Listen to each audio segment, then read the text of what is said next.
할렐루야. 오늘도 함께 예배하는 우리 모든 성도님들 모든 삶 가운데 예수 그리스도의 은혜와 평강이 가득 항상 함께 넘치기를 주님의 이름으로 축복합니다. 네, 여러분들 지우고 싶은 이 흑역사 같은 것들이 있으십니까? 네, 저도 있습니다. 다행히 이 싸이월드라고 하는 다시 모바일로 이렇게 다시 서비스를 하다가 이게 막혔긴 한데요. 이게 거기 들어가면 옛날 사진 자료들이 참 많이 있었습니다. 이제 결혼하기 전에 이제 과거들이라고 제가 말씀드리는 거예요. 그리고 제가 어릴 때부터 자랐던 그 모교회에서 제가 이제 교육 전도사 때 또 사역을 요청 받았던 적이 있었는데요. 그때 제가 응답하지 않았습니다. 그 이유가 무엇이냐면 어릴 때부터 이제 저를 봐왔던 그런 이제 어른들, 지금 다 장로님 되시고 다 권사님 되시는 어르신들이 계시고요.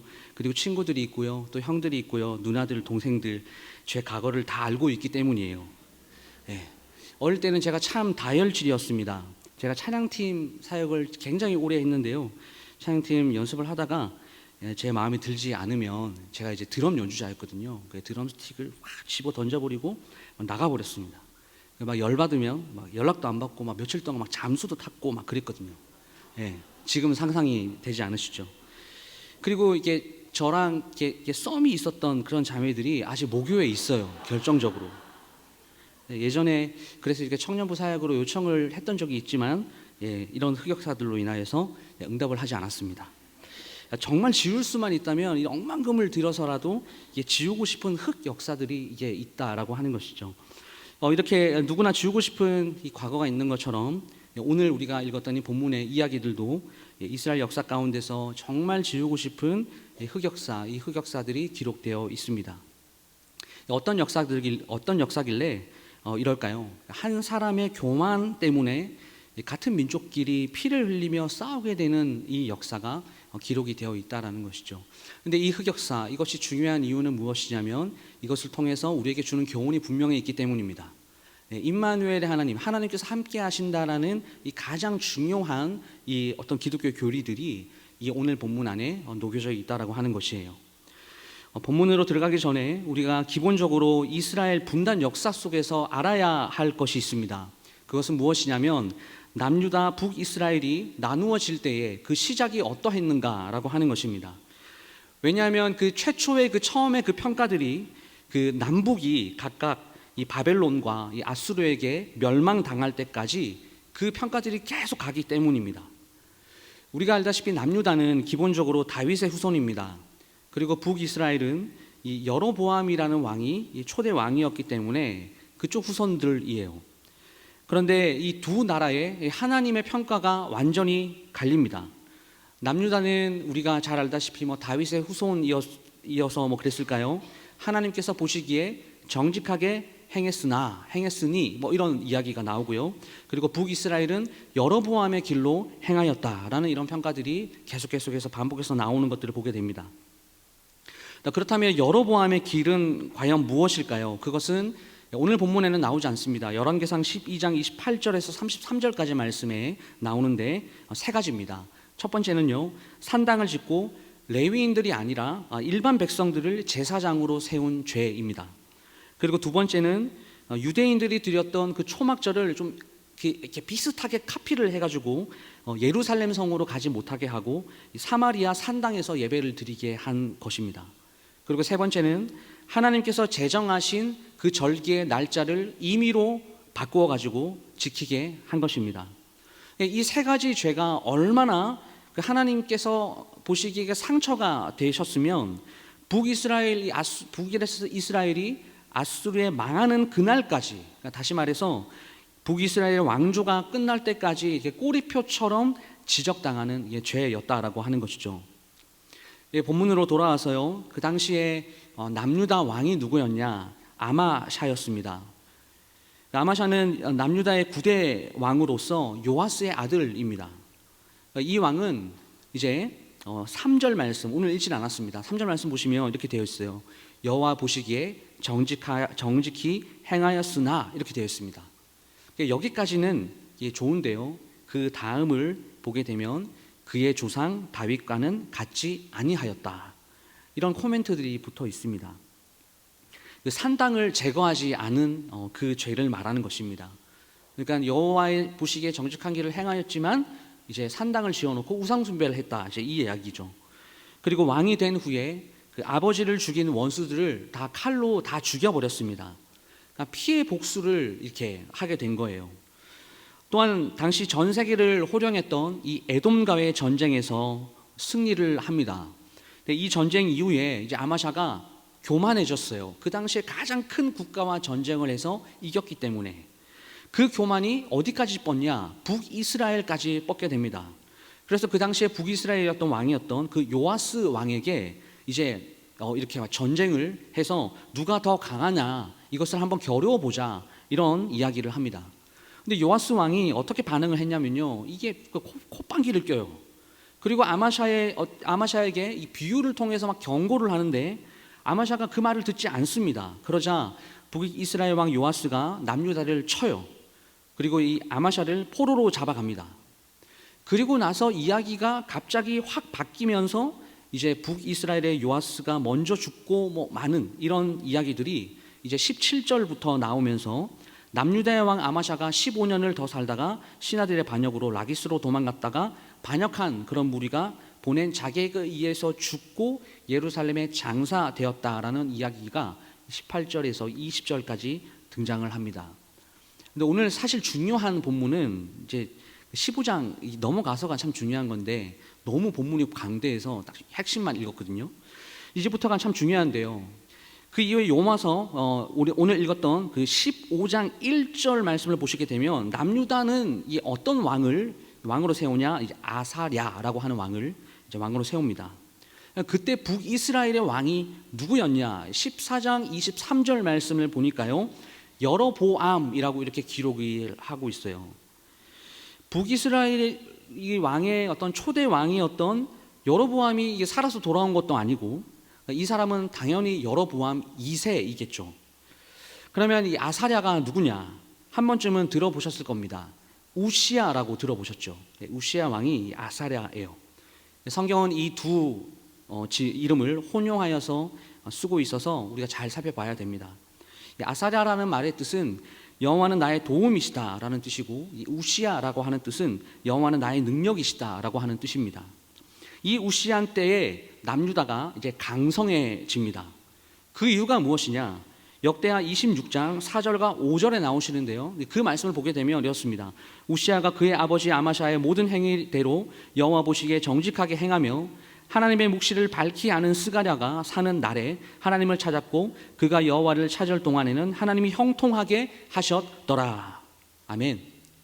아사랴가 하나님 보시기에 이제 정직하게 행하니까 국가에 이런 강성함을 허락하셨고, 그리고 열왕기하 14장 22절 말씀을 보시게 되면 아사랴가 왕이 된 그 이후에 항구 도시인 이 엘랏을 정복해 영토로 이렇게 확장시켜 주셔서 이 아사랴의 왕권을 더욱더 강화시켜 주셨습니다. 그러니까 중요한 것은 무엇이냐면 아사랴 왕의 이 번성과 번영이요, 선대 왕인 이 아마샤가 여호와 보시기에 정직하게 행한 그것으로부터 오는 축복으로 나라가 번성하고 번영하고 강성해졌다라고 성경이 오늘 밝히고 있는 겁니다. 비록 잘못한 것들도 사실 있긴 해요. 한편 북이스라엘에서는 요아스의 아들 여로보암 2세가 이제 13대 왕이 되어서 41년을 다스립니다. 여로보암 2세는 여호와 보시기에 악한 행동들을 함으로 인해서 여로보암의 모든 죄에서 떠나지 아니하였다, 이렇게 이야기를 하고 있죠. 그러나 그렇게 신앙적으로는 잘못된 방향으로 나아갔지만 나라의 힘을 키우고 위상을 높여서 이렇게 북이스라엘의 영토를 하맛 어기에서부터 아라바 바다까지 회복을 하게 됩니다. 이 영토가 사실 어마어마하게 큰 영토를 회복을 한 것이에요. 심지어는 다메섹까지 회복을 했다라고 성경이 기록하고 있습니다. 이 땅의 크기가 이게 어마어마한 크기고요, 사실은 다윗 왕 때보다도 더 큰 영토를 이 시기에 가지게 되었다라고 하는 것이죠. 그러니까 남유다도 번성을 누리고 있는데요, 북이스라엘은 남유다보다 더 많은 번영, 안정과 평안의 시대를 누렸습니다. 그러니까 남유다는 왜 그랬는지 아시겠죠? 여호와 보시기에 정직하게 행하여, 이 결과로 주어진 하나님의 은혜인 것이고, 북이스라엘은요 그 이유가 오늘 본문 26절 말씀에 나옵니다. 26절 말씀 보시면 이는 여호와께서 이스라엘의 고난이 심하여 매인자도 없고 노인자도 없고 이스라엘을 도울 자도 없었음을 보시고, 그러니까 누가 허락하셨다라고 되어 있습니까? 여호와 우리 하나님, 하나님께서 북이스라엘을 긍휼히 여겨주신 거예요. 그래서 선지자 요나를 보내시고 요나를 통해서 오늘 읽었죠?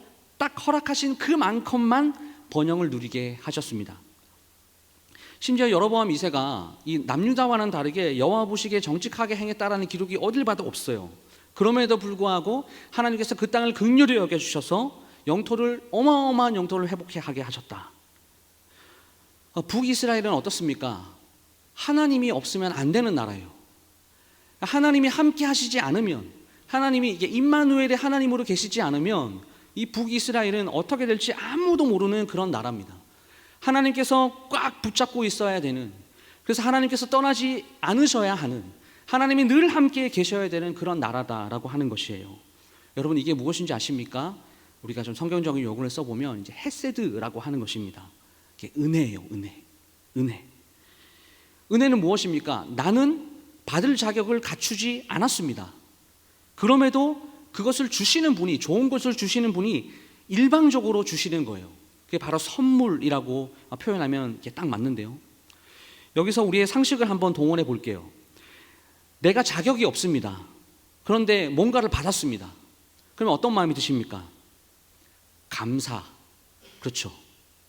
감사합니다. 이 감사함은 우리의 겸손함의 표현입니다.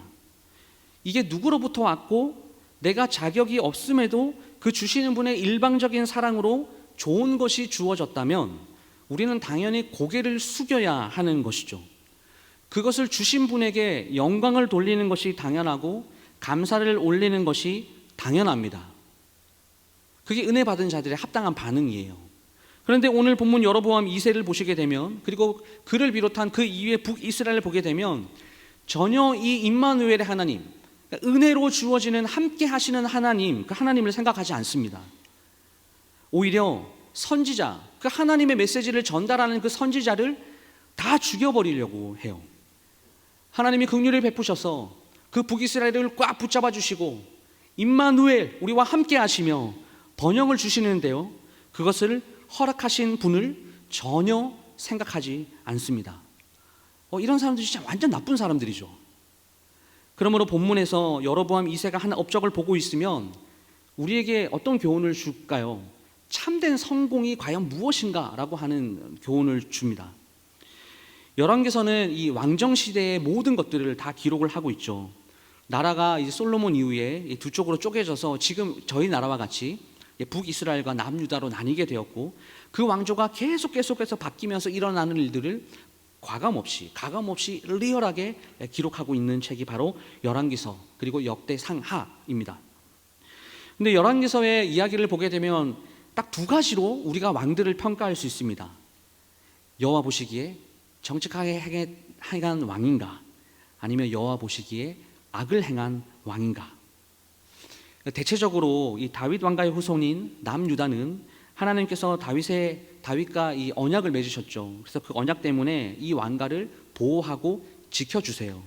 그리고 여호와 보시기에 정직한 왕으로 많이 평가받습니다. 근데 북이스라엘은 그 태생 자체가 다윗 왕가의 어떤 반대파로 시작을 하였기 때문에 여로보암의 길로 행했다라는 이런 평가들이 많이 등장해요.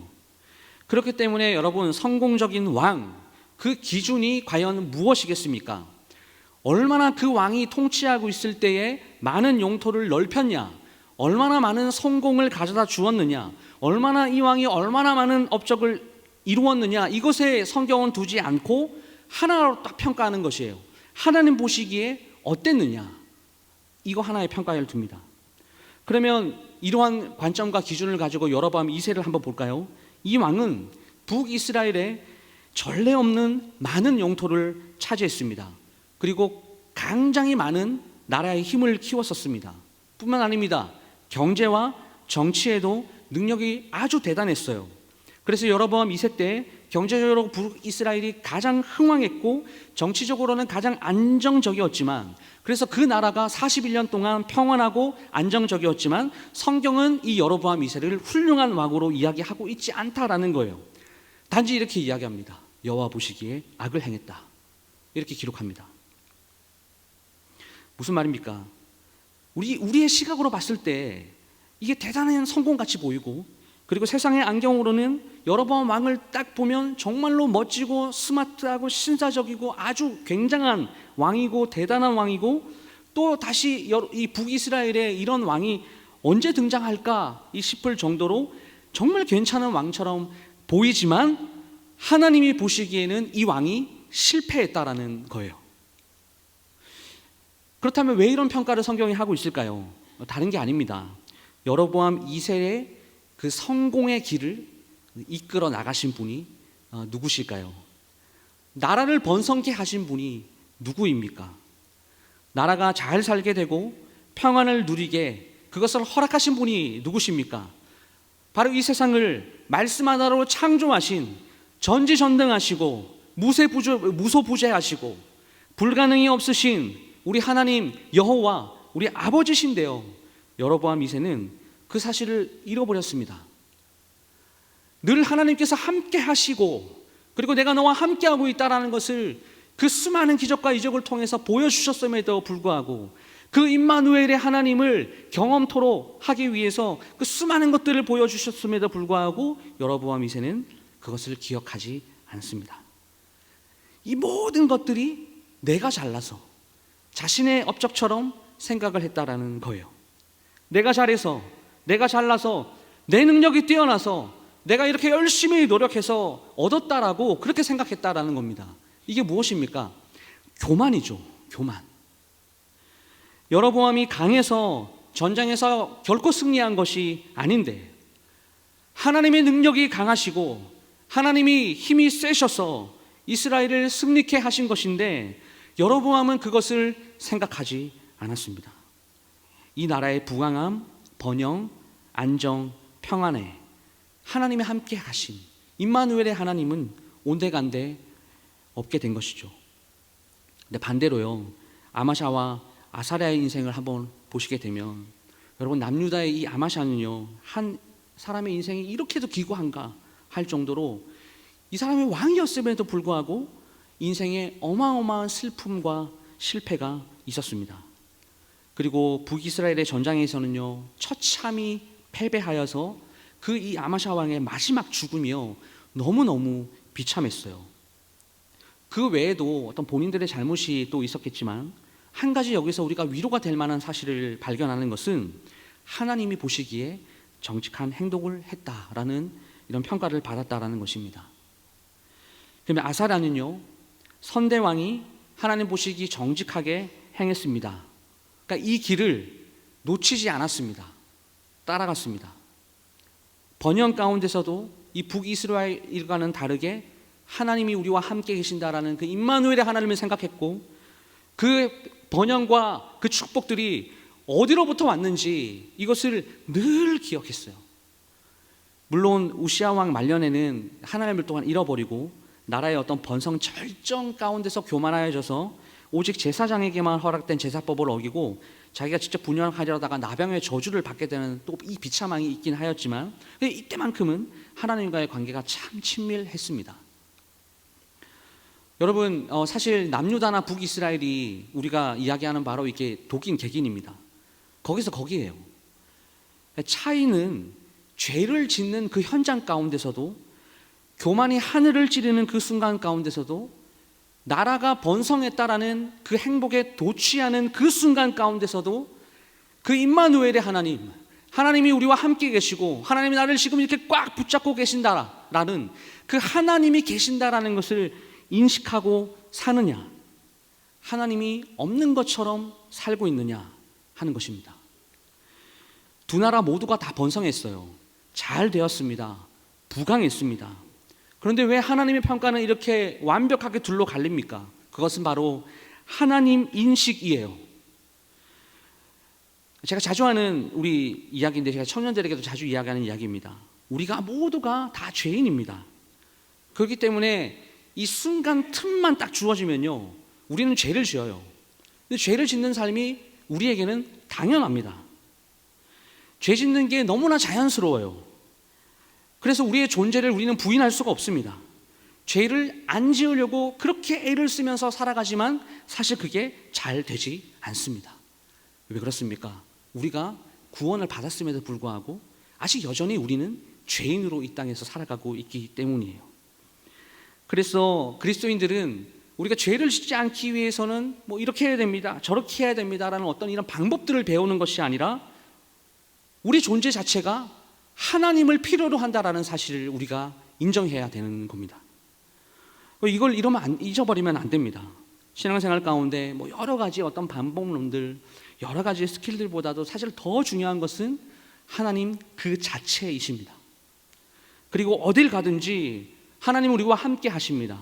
임마누엘의 하나님이세요. 그렇기 때문에 나는 하나님 앞에서 부끄러운 일을 하지 않겠다. 나와 함께 계신 그 성령 하나님, 내가 죄를 이길 수 있도록 하나님 능력을 주시옵소서. 이렇게 되어야 되는 거죠.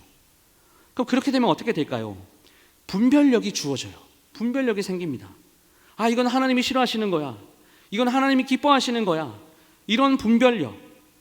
그리고 하나님의 일, 우리가 하나님을 인식하지 않고 살 때는 죄를 지어도 우리 가운데 아무런 감정이 없습니다. 무덤덤해요.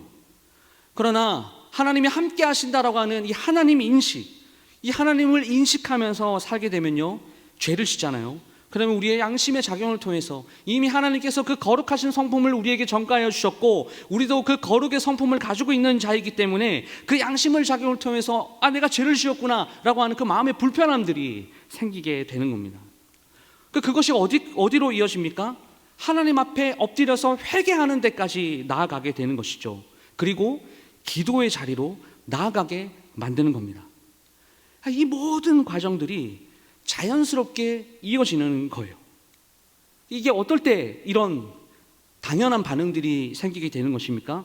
하나님이 나와 함께 계신다라는 사실을 항상 인식하면서 살아갈 때, 그것이 결국에는요, 코람데오라고 하는 그 하나님 앞에서의 삶과 연결이 되는 것이죠.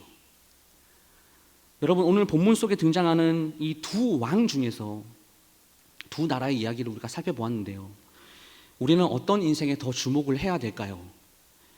세상은 여전히 우리에게 그 여로보암의 그 성공을 본받으려고 하고, 아마 그렇게 축복받고 모든 것이 잘 되고 형통한 삶을 보게 되면 아마 부러워할 것입니다. 그러나 그 성공을 가져다 주신 분이 하나님이라고 하는 그 인식을 하지 않으면, 즉 다시 말씀드려서 우리의 모든 성공과 형통과 잘됨에 하나님이 배제가 되어 있다면, 하나님이 빠져 있다면 그것은 어떤 면에서 진정한 성공이라고 우리는 이야기할 수가 없습니다. 저는 여러분들이, 우리 광양교회 성도님들이요, 정말 세상에서 성공하는 인생을 살기를 정말 바랍니다. 실제 번영하고, 또한 직장에서 또 우리 젊은이들은 또 진급도 하고 또 좋은 직장도 다니고 돈도 많이 벌고, 또 우리 신혼부부들 좋은 집을 사고 또 결혼도 하고 남부럽지 않게 살기를 정말 간절히 소원하고, 저희 또 청년들을 또 그런 삶을 살 수 있게 해달라고 계속해서 기도하고 있어요. 근데 이것이 세상적인 삶이다라고 사실 치부할 수만은 없는 것 같습니다. 우리도 세상에서 좋은 것들을 많이 누리면서 살아야죠. 욕심도 좀 부리고요, 잘 돼야죠. 그러나 중요한 것은 이것입니다. 그 성공이 하나님에 포함된 성공이냐, 아니면 하나님이 배제된 나의 성공이냐 하는 것입니다. 사랑하는 여러분, 아마샤와 같이 이 비참한 인생, 그리고 비참한 최후에도 여로보암에 비해서 이 비참한 인생이 그래도 조금 더 낫다라고 우리가 말할 수 있는 이유는 하나님이 나와 늘 함께 계신다라는 것을 인식하는 삶, 그래서 그의 삶이 하나님 보시기에 정직하게 행한 삶이었기 때문이다라는 것을 기억하시길 바랍니다. 세상의 실패에 대해서 신경을 쓰면서 낙담하는 대신에 우리는 어떤 자들일까요? 그 실패 속에서 하나님을 깊이 찾으려고 애를 쓰는 사람들입니다. 그것이 이 세상에서의 그 단순하게 우리가 눈에 보이는 어떤 성공보다도 더 가치 있다라는 것을 오늘 본문은 우리에게 교훈해 주고 있어요. 그리고 우리와 함께 하시는 그 임마누엘의 하나님을 꽉 붙잡고 그 실패와 좌절 가운데서도 우리에게 능력 주시고 힘 주시고 우리에게 좋은 것들을 허락하시는 그 하나님을 신뢰하고 나아가라 라고 하는 것을 오늘 저와 여러분들에게 교훈하고 있습니다. 말씀을 마무리하겠습니다. 우리의 삶이 그래서 하나님을 더욱더 깊이 알려고 애를 쓰는 삶이 될 수 있기를 간절히 소망합니다. 하나님 없이 성공하는 인생보다 하나님이 함께 동행하시는 성공을 경험하는 우리 모든 인생이 될 수 있기를 간절히 바랍니다. 그리고 가장 중요한 것, 때로는 하나님이 동행하시는 그 실패의 인생이 더 가치 있다라는 것을 알고 아마샤와 아사랴 같이 여호와 보시기에 정직한 삶을 행하는 우리 모두가 될 수 있기를 주님의 이름으로 축복합니다.